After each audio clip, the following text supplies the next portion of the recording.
Are you ready for candid, unbiased reviews, real-world test drives? Yeah, that means there's no test track here. And more? Are you ready for one of the fastest-growing YouTube channels in the nation? Then hey, buckle up, because we think you're ready for To the Red Line. This is a brand new 2012 Ford Fusion that we just got in. Now, I did a video on a Fusion Sport and Hybrid earlier, but the Sport video wasn't very in-depth, so I thought I would redo it. Now, this one's actually a pretty fully loaded Fusion. The only thing it's missing is nav, but this one's an SEL V6 with the 302A equipment group, which is essentially the driver vision package plus the Moon and Tune package. So it gives you the moonroof and then the Sony sound system. This particular color is called Sterling Gray Metallic, and it's quite a really popular choice, really comparable to the polished metal that comes on Accords, the whatever gray color is on the Camrys. But I mean, this is the last year of the Ford Fusion for 2012. The 13s are supposed to be coming out hopefully this summer. And I mean, it's still a great car. Just driving it around over here, Ford did a really good job with this car, with the way it drives, the way the powertrain responds, the way the transmission's programmed. And it's not a bad looker also, even though it's in its last year.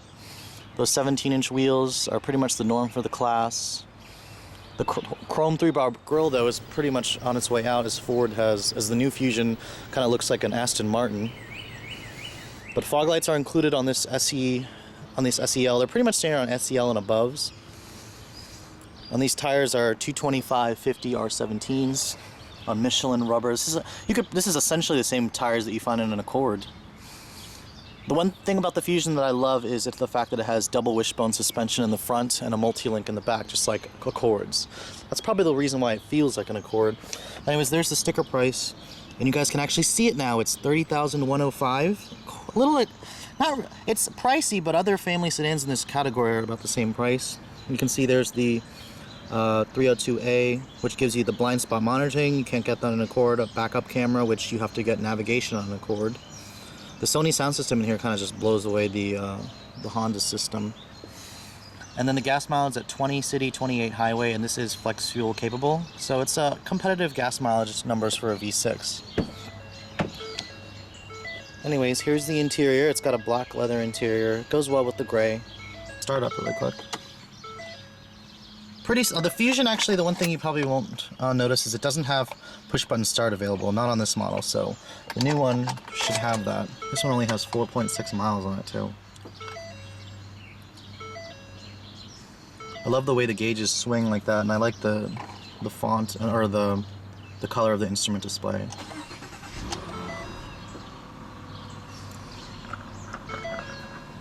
This particular one also has the 6-speed automatic with the select shift, and it keeps beeping because the fuel level's low, as usual.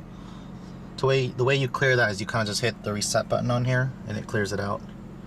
So now if you push info, it'll give you your miles to empty, average gas mileage, whatnot. It's a little trip computer.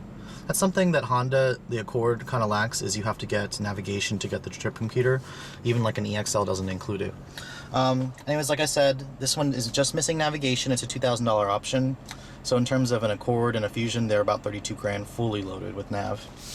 You do get your dual zone automatic climate control, your Sony sound system with 10 speakers in here. You can see the Sony branded logos everywhere. It's a really good sounding sound system as well.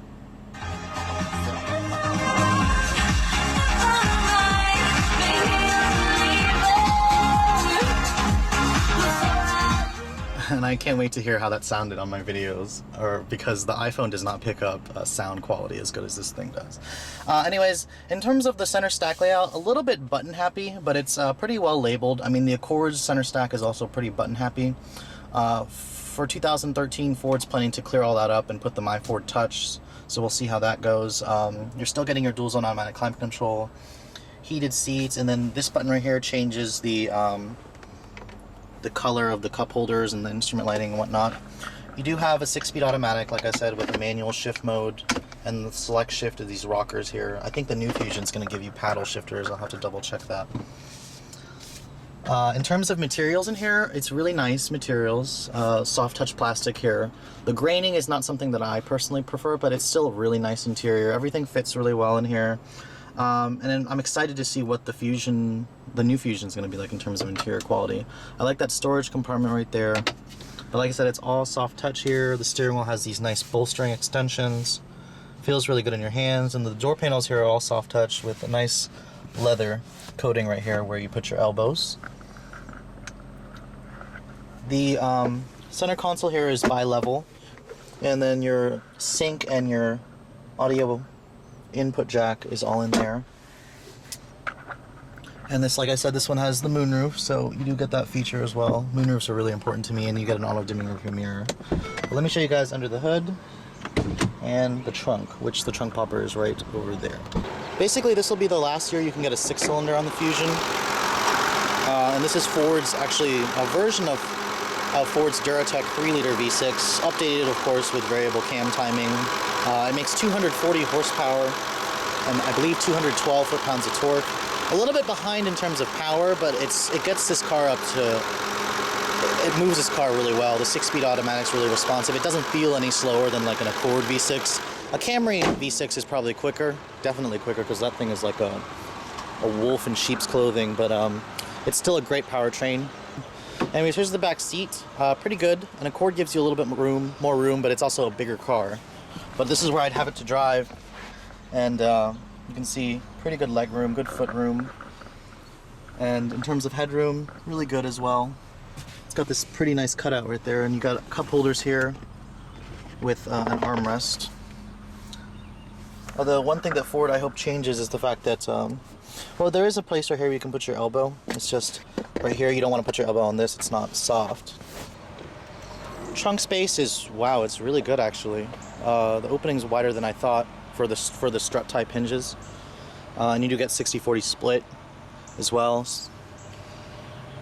And then you can see there's the backup camera. And I like this one because it has the rear spoiler option. I like how you can get that from the factory, unlike Honda's where you have to get it as an accessory, and it's quite an expensive accessory once you factor in labor. Anyways, let's take you guys on a little quick drive so you can see how the 3-liter V6 performs. It's a really good engine.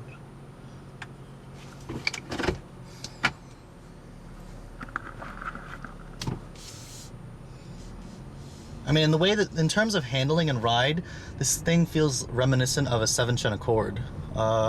Whereas the 8th gen Accord has gotten too big.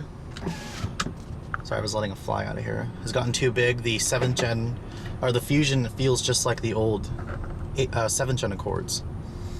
So I'm kind of hoping that when Honda redesigns the Accord, they'll go back to the smaller dimensions of the 7th gen. But right now, I prefer the way the Fusion drives over the Accord, actually, because it's just as sporty, but it's not big feeling.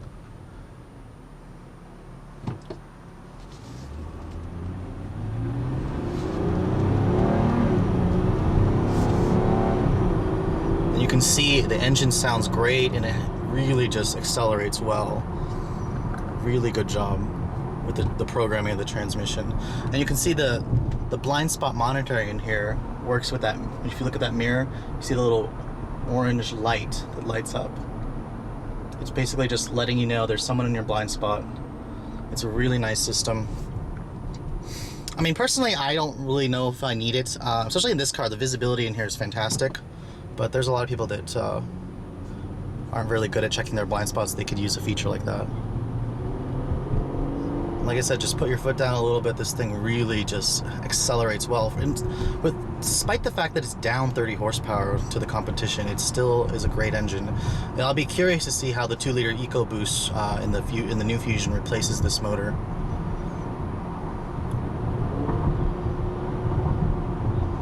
But anyways, guys, if you're in the market for a Ford Fusion, check out the 2012 model because you can get some really good rebates from Ford right now, and it's still a really fantastic mid-sized family sedan.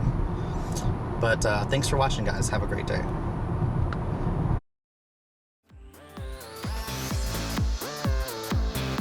Yeah, here's some legal stuff for you. The views and opinions expressed in the following video may not necessarily reflect those of the title-holding automotive dealer or the entity they represent. All videos are filmed with permission by a professional driver on a set course with the collaboration and assistance of local law enforcement authorities. Do not attempt. Logos and brandings of vehicle manufacturers, dealerships, and online social media sites are the sole property of their respective representation used with permission. The To The Redline logo, soundtrack, and web resources, as well as all other associated media, are copyrighted intellectual property of To The Redline LLC. All rights reserved.